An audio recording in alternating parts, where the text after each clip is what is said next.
अगर हम region wise जो बात कर रहे हैं, आपको लगता है जहां पर पूरा सीमांचल का रीजन है, जहां पर ओवैसी एक फैक्टर बन के उभरे थे, लेकिन अब वक्फ आ गया है, उसके बाद सर का पूरा एक परसेप्शन बनाने की, खासतौर से एक पर्टिकुलर रीजन में और पर्टिकुलर धर्म के लोगों के बीच में क्रिएट करने की कोशिश की गई, तो यहां पर मुस्लिम वोट बैंक एकजुट होगा और कुछ एडवांटेज हो सकती है महागठबंधन को? हाँ बिल्कुल, उसमें कुछ पॉकेट्स में जैसे किशनगंज वगैरह इसकी बात मैंने की, लेकिन वो पूरी तरह से पोलराइजेशन का चुनाव होगा दोनों तरफ से। ओके,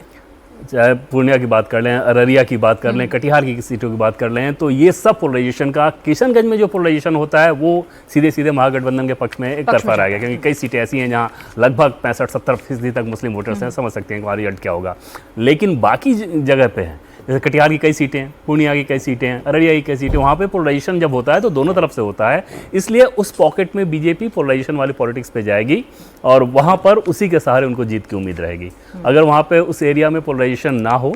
तो फिर वहाँ पर बीजेपी को क्योंकि पिछली बार 24 सीटों में आपको बता दें आरजेडी 14 पे लड़ी थी, सिर्फ एक ही सीट जीत पाई थी, कांग्रेस 11 पे लड़ी थी और 5 सीटें निकाल पाई थी, लेफ्ट ने भी एक सीट अपने खाते में की थी, और एनडीए का अगर देखें तो उस हिसाब से प्रदर्शन ठीक ठाक रहा था, जिसमें बहुत बड़ा क्रेडिट जो है वो और फैक्टर्स को भी जा रहा था। हाँ, लेकिन इस बार जैसा कि मैंने कहा आपको कि किशनगंज के अलावा बाकी सारी सीटों पे आप देखेंगे जो 6 जिले आते हैं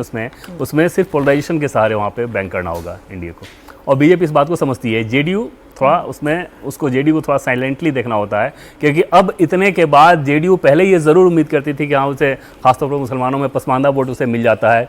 इतने के बाद अब उसकी संभावना, मतलब मुझे नहीं लगता कोई राजनीतिक विश्लेषक ये मानता होगा, या जेडीयू के लोग भी सीरियसली इस बात को मानते होंगे कि मुस्लिम वोट अभी भी उनको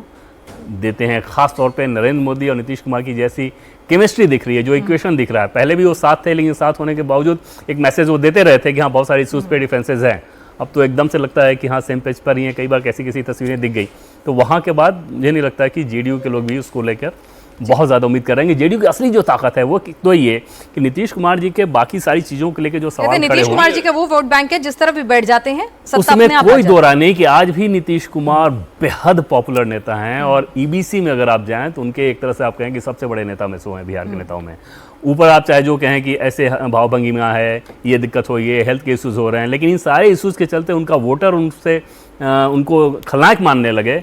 इसके कोई संकेत नजर नहीं आते। पर पिनाज जी, एक परसेप्शन बहुत गलत पेश किया जा रहा है। अभी एनालिसिस कई अखबारों ने किया था कि जिस जिले में कितने वोट कटे हैं ये एसआईआर एक्टिविटी में, और 10 डिस्ट्रिक्ट जो प्रमुखता से जहां पे वोट कम हुए हैं उन 10 डिस्ट्रिक्ट्स में ज्यादातर सीटें एनडीए की है, तो हमने क्या अपने वोट कटवाए क्या? और इनको तो मांग थी 89 लाख वोट कटे फिर 45 लाख वोट,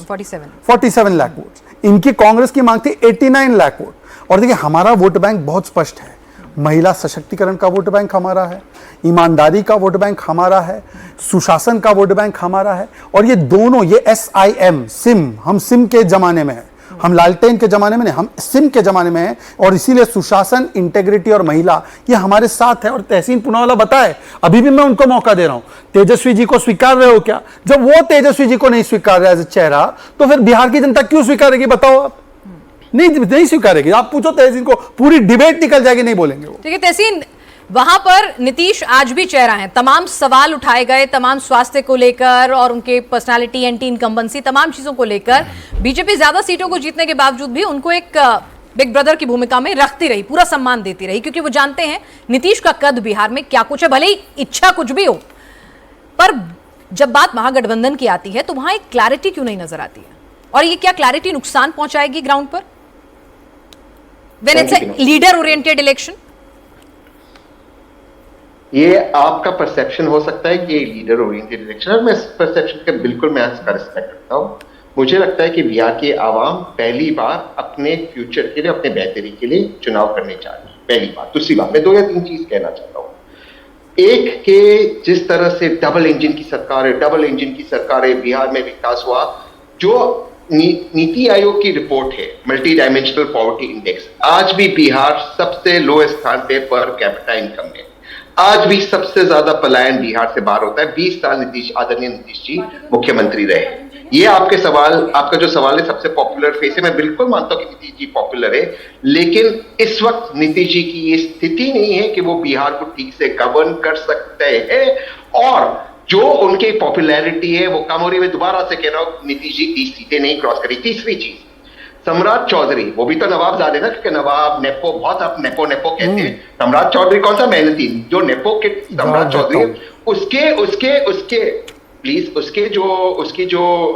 बात हुई थी, किस साल में उन्होंने 10th पास किया, उसको तो ऐसे सोशल मीडिया पे और एक टर्म है घोस्टिंग। घोस्टिंग होता है जब आप उसको किसी को बात ही नहीं करो, ऐसे घोस्ट कर देती है बीजेपी। और दूसरा टर्म होता है बेंचिंग, ऐसे बेंच मारते कोई फेक डिग्री दिखाती है, ये तो इनकी ईमानदारी दिखाती है। और डबल इंजन की सरकार थी ना, लद्दाख में भी डबल इंजन की सरकार है, मणिपुर में भी डबल इंजन की सरकार है, और वही लॉ एंड ऑर्डर पटना में और बिहार में इंडिया टीवी पे मैं देखता हूँ। ठीक है सर, मुझे एक चीज बताइए, आयोडीन रेप हो रहे, आयोडीन किडनैपिंग हो रही है,